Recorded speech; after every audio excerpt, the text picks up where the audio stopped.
දිහා බලලා කියනවා මේ සංඝේත් විවිධාකාර පුද්ගලයන් තමයි ඉන්නේ.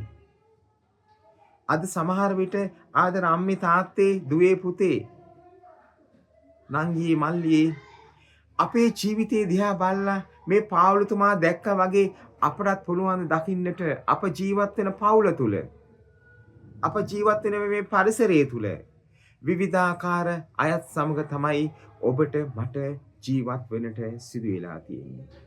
මේ ජීවත් වෙන්න සිදු වෙලා තියෙන මේ විවිධාකාර අයත් එක්ක මට හැඟෙනවද ක්‍රිස්තු ශරීරයේ ගොඩ නගන්නට මේ හැම කෙනෙක්ම අපට දායක වෙනවා කියන එක. ඇහැක් නම් පැත්තකට දාන්න පුළුවන්ද ඔබ ඇහැක් කියලා? ඔබ අතක් නම් පැත්තකට දාන්න පුළුවන්ද ඔබ අතක් කියලා ඔබ පැත්තකටලා ඉන්න කියලා? ඔබ ඔළුවක් නම් ඔබ ඔළුවක් හැටියට පැත්තකට වෙලා ඉන්න කියලා කියන්නට පුළුවන්ද? ඔබ කකුලක් නම් කකුල පැත්තකට වෙලා ඉන්න කියලා කියන්න පුළුවන්ද?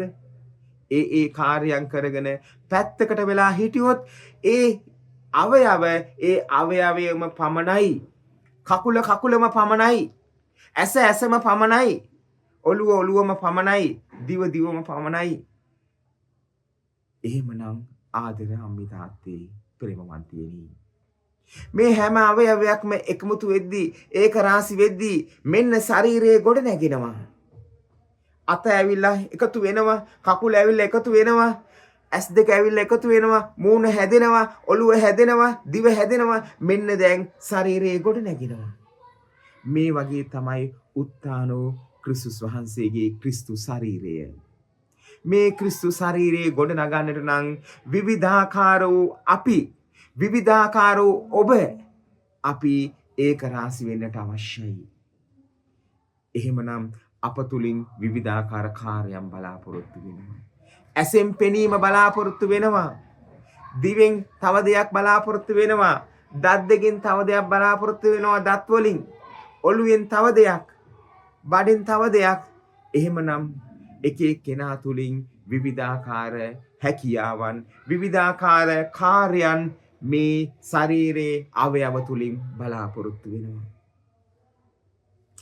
ඇසෙන් කරන කාර්ය අපිට කකුලෙන් කරන්නට ගියොතින්, කකුලෙන් කරන කාර්ය අපිට දත් වලින් කරන්නට ගියොතින්, ඔළුවෙන් කරන කාර්ය අපි බඩෙන් කරන්නට ගියොතින් ලොකු අරගලයකට, ලොකු අපහසුතාවයකට අපට මුහුණ දෙන්නට සිදු වෙනවා.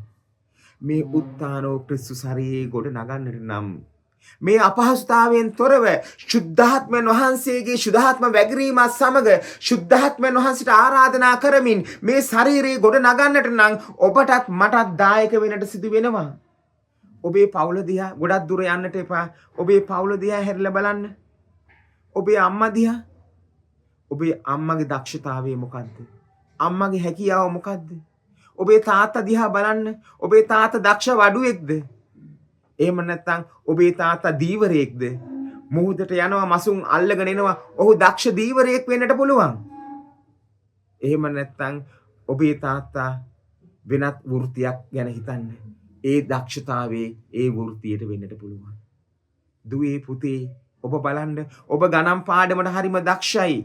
ඔබ සිංහල පාඩමට ගොඩක් දක්ෂයි. ඔබ ඉංග්‍රීසි භාෂාවට ගොඩක් දක්ෂයි. ඔබ චිත්‍ර අඳින්න ගොඩක් දක්ෂයි. ඔබ නර්තනයට ගොඩක් දක්ෂයි. ඔබ ගායනා කරන්න ගොඩක් දක්ෂයි. එහෙමනම් මේ හැම දෙයක්ම එකතු වෙද්දී මේ ක්‍රිස්තු ශරීරයේ ගොඩ නැගෙද්දී එතන ප්‍රාතිහාර්යයක් වෙන්නට ගන්නවා.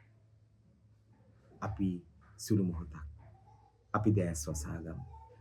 අද දවසේදී ස්වාමීන් වහන්සේ ඔබත් මගෙත් බලාපොරොත්තු වෙන්නේ මොකද්ද? මේ දවස පුරා එක අවයවයක් වේදනාව විඳිනවා නම් ඒ ක්‍රිස්තු ශරීරයේ තියෙන හැම අවයවයකටම ඒක දැනෙනවා. ඔබේ දතේ කැක්කුමක් නම් ඔබට එන්නේ, ඔබට මුළු ශරීරයට මේක දැනෙනවා.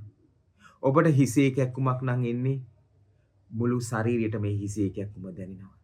එහෙනම් ක්‍රිස්තු ශරීරයේ අවයව හැටියට, සංඝයක් හැටියට, පවුලක් හැටියට, කණ්ඩායමක් හැටියට අප හැම කෙනෙකුටම මගේ සහෝදරයාගේ, මගේ සහෝදරියගේ ඒ වේදනාව දැනෙන්නට අවශ්‍යයි. අපි සාංගික වෙන්නට අවශ්‍යයි.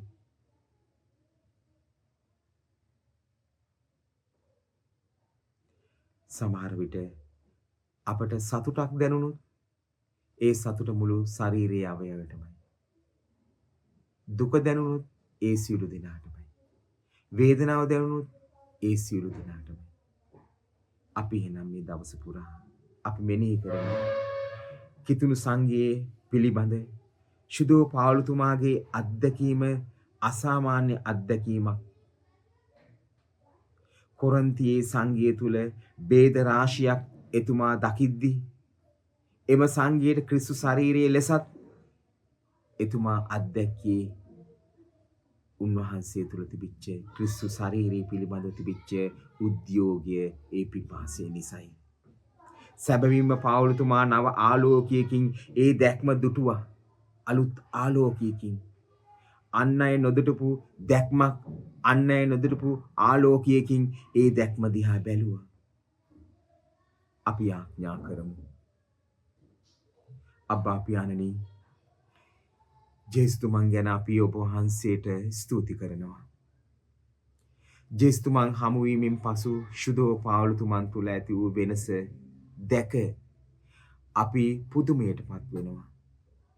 ජුතා ගති පැවතුම් තුල හිරවි මිනිස් උදාරකම් වලින් සිටි පාවුලතුමා ජේසුතුමන්ගේ ආත්මයන්න් මගින්, ශුද්ධාත්මයන්න් මගින් අද අප දකින පුද්ගලයා බවට පත් වූ අයුරු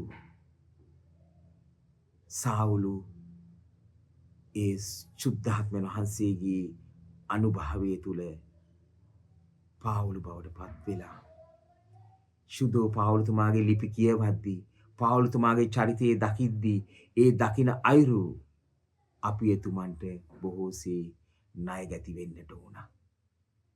මෙම ශ්‍රේෂ්ඨ පාවුලතුමන් ගැන අපි ඔබ වහන්සේට මේ මොහොතේ තුති පුදනවා ආදර දෙවි පියාණනි. ඒ වෙනස මේ දවස පුරා මා තුලත් ඇති කරන්න දෙවි ස්වාමිනී. ආමෙන්. ඔබ සියලු දෙනාටම ජේසුස්